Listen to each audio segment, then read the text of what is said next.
শিলচরে সাংবাদিক নিগ্রহের ঘটনার দুদিন পর গ্রেপ্তার দুই বার্মিজ সুপারি মাফিয়া।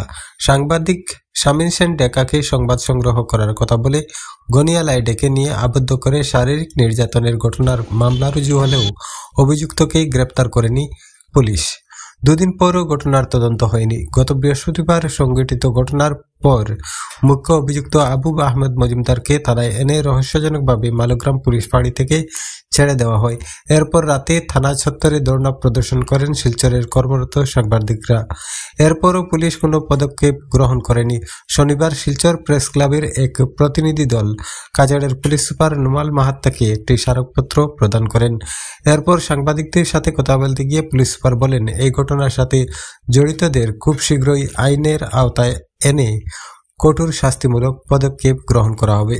তেওঁলোকে এটা মেমৰেণ্ডাম দিছে যে এগৰাকী সাংবাদিক বন্ধুৰ বিৰুদ্ধে এজন ব্যক্তিয়ে এটা শাৰীৰিকভাৱে নিগ্ৰহ কৰাৰ যি অভিযোগ আছে সেই অভিযোগটো আমি গ্ৰহণ কৰিছোঁ। আমাৰ ইতিমধ্যে এই সংক্ৰান্তত আমাৰ মোকদ্দমা ৰুজু হৈছে।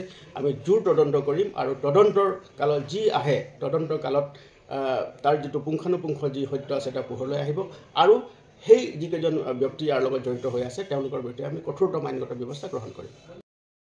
এরপর কয়েক ঘন্টার পর কাছাড় পুলিশ শামীম সেন ডেকাকে নিগ্রহের ঘটনার মূল অভিযুক্ত আবু আহমেদ মজুমদার ও তার সহযোগী জাহির আব্বাসকে গ্রেপ্তার করে।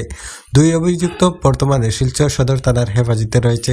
স্মারকপত্র প্রদান করে শিলচর প্রেস ক্লাবের সম্পাদক সাংবাদিক শামীম সেন ডেকার উপর বর্বরোচিত আক্রমণের ঘটনার পরিপ্রেক্ষিতে এবং এখন পর্যন্ত অভিযুক্ত আবু আহমেদ মজুমদারের বিরুদ্ধে পুলিশি তরফে কোনো পদক্ষেপ গ্রহণ না করায় শিলচর প্রেস ক্লাবের পক্ষ থেকে আজ কাছাড়ের পুলিশ সুপার মিস্টার নুমাল মাহাত্তার কাছে আমরা নির্দিষ্ট দাবি সংবলিত স্মারকপত্র পেশ করেছি।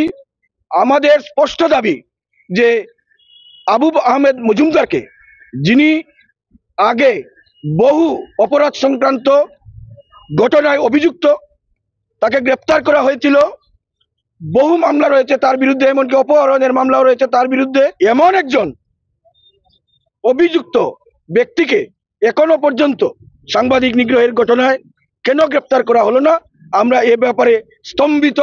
অথবা আমরা মনে করি যে সাংবাদিক শামীম সেন ডেকার উপর যে আক্রমণের ঘটনা ঘটেছে সেটা তার ব্যক্তিগত স্তরে সীমাবদ্ধ নয়, এটা এ অঞ্চলের সংবাদ মাধ্যমের উপর, সকল সাংবাদিকের উপর এক বিশেষ আঘাত স্বরূপ। এটা কোনো অবস্থায় আমরা মেনে নিতে পারি না।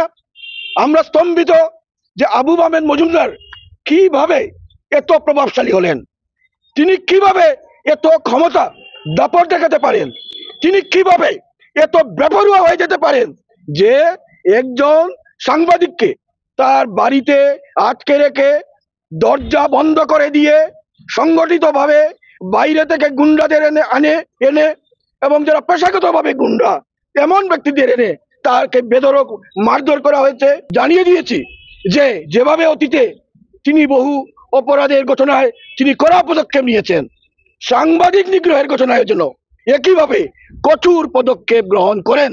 কোনো ধরনের রাজনৈতিক বা অন্য স্তরের প্রভাবশালী ব্যক্তি যারা রয়েছেন, তারা যে কোনো স্তরেই থাকুক না কেন, রাজনৈতিক জগতের হোক বা অন্য জগতেরই হোক, তাদের কোনো চাপে যেন পুলিশ নথি স্বীকার না করে। 2 জানুৱাৰী আমাৰ প্ৰতিদিন টাইমছৰ সাংবাদিক শামীম সেন ডেকাৰ ওপৰত আক্ৰমণ চলাইছিলে ইয়াৰ এগৰাকী মাফিয়া আবু আহমেদ মজুমদাৰে। কিন্তু এই আক্ৰমণৰ পাছতে শামীম সেন ডেকাৰ পত্নীয়ে আবুৰ বিৰুদ্ধে এখন গোচৰ ৰুজু কৰিছিলে থানাত। কিন্তু ৰহস্যজনকভাৱে আমি দেখিছোঁ যে আবুক কিন্তু কোনো গ্ৰেপ্তাৰ কৰা নাই এতিয়ালৈকে, যাৰ কাৰণে আজি আমি শিলচৰৰ সাংবাদিকসকলে একেলগে গোট খাই কাছাৰৰ আৰক্ষী অধীক্ষকক লগ ধৰিছোঁ আৰু কাছাৰৰ আৰক্ষী অধীক্ষকক আমালোকে এখন স্মাৰকপত্ৰ প্ৰদান কৰিছোঁ। আৰু তাতে আমি এটা দাবী জনাইছোঁ যে এনেকৈ এটা কুখ্যাত মাফিয়া যি সাংবাদিকৰ ওপৰত আক্ৰমণ চলাইছে তাক কিয় গ্ৰেপ্তাৰ কৰা নাই আৰু অতি সোনকালে তাক যাতে গ্ৰেপ্তাৰ কৰোৱা হয় তাৰ বাবে আমালোকে সকলোৱে দাবী জনাইছোঁ। যদিও কাছাৰ আৰক্ষী অধীক্ষকে আমালোকক জনাইছে তেওঁ তদন্ত চলাই আছে আৰু দোষী কোনো পৰ্যায় ৰেহাই নাপায়। কিন্তু আমি এটা আজিৰ দিনত এটা ক'ব বিচাৰিছোঁ, যদি আবু মজুমদাৰক যদি অতি সোনকালে গ্ৰেপ্তাৰ কৰা নহয় তাহলে কিন্তু আমি সাংবাদিকসকল চুপ নাথাকোঁ। আমি সাংবাদিকসকল আকৌ পথত নামিম আবু মজুমদাৰক গ্ৰেপ্তাৰৰ প্ৰতিবাদে। আৰু আবু মজুমদাৰক যেতিয়ালৈকে গ্ৰেপ্তাৰ নহ'ব তেতিয়ালৈকে আমালোকে শান্ত নবহোঁ। কাৰণ আমাৰ এগৰাকী সতীৰ্থৰ ওপৰত আক্ৰমণ হৈছে, আমি কেনেদৰে শান্ত বহি থাকিম? যাৰ বাবে আমি আজি এই আৰক্ষী অধীক্ষকক লগ কৰি এইখিনি কথাই আমালোকে জনাই দিছোঁ যে অতি সোনকালে আবু মজুমদাৰক গ্ৰেপ্তাৰ কৰিব লাগিব।